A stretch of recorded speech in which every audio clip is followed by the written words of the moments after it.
Has a forbidden dream of May finally become the desperate salvation in November?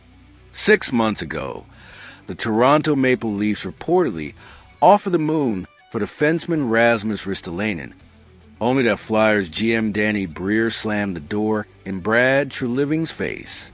Now, in November 2025, with the Leafs defense physically intimidated and plagued by inconsistency, that door might just be creaking open again, but with a different price tag.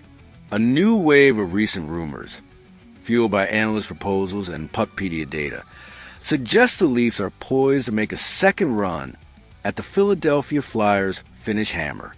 This time, the deal isn't about mortgaging the future, as Fraser Minton has already been traded. This new speculative proposal focuses on a needs-for-needs swap, Ristolainen's physicality for David Kamp's defensive utility, plus draft capital. For a team that has been criticized by its own GM as being too vanilla, Ristolainen is the spicy ingredient that's been sorely missing. The memory of May's rejection still stings.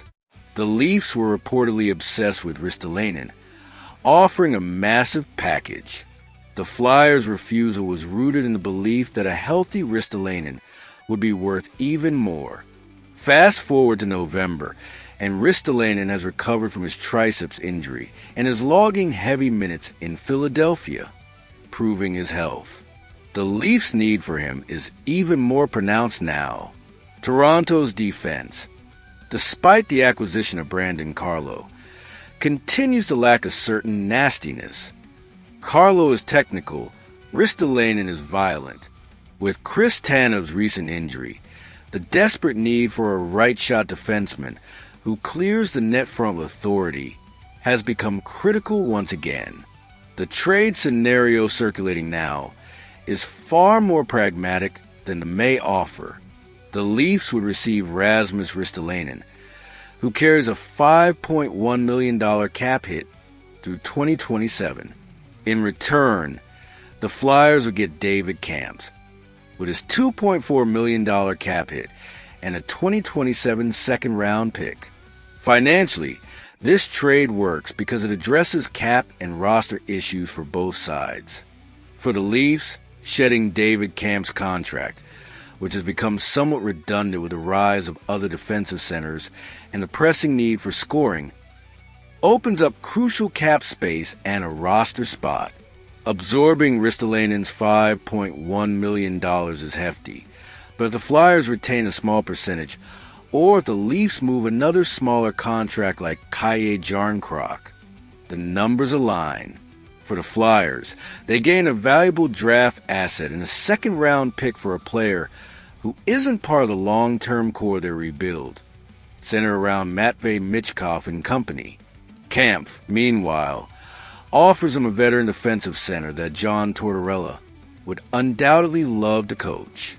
Tactically, Ristolainen is the perfect antidote to the Leafs' often passive defense.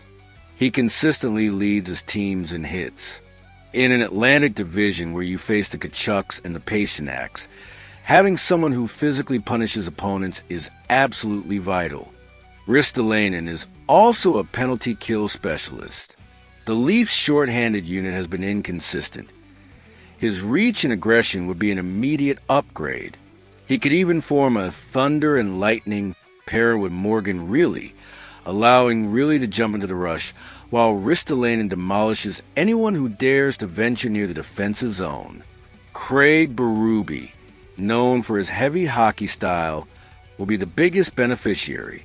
As one expert analyzes, Berube doesn't want defensemen who just use their stick to defend. He wants bodies. Ristolainen plays playoff hockey in November. His acquisition would send a message to the locker room. The era of vanilla is over. If you don't hit, you sit. An interesting note from the research is the presence of Brandon Carlo on the roster, acquired in the Minton trade.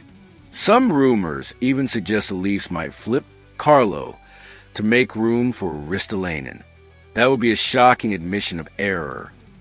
Trading a newly acquired player, but underscores how desperate the front office is to find the right defensive mix. Carlo is safe. Ristolainen is a controlled chaos that can change the momentum of a series. Brad Trailerving has a white whale, and its name is Rasmus Ristolainen. May's rejection was a setback, but the new reality in November, with camp available as trade bait and the defense screaming for help, has reopened negotiations. If the Leafs can pull off this deal without surrendering a top prospect like Cowan, they will have transformed an off-season defeat into a crucial regular season victory, potentially adding the final piece to their puzzle.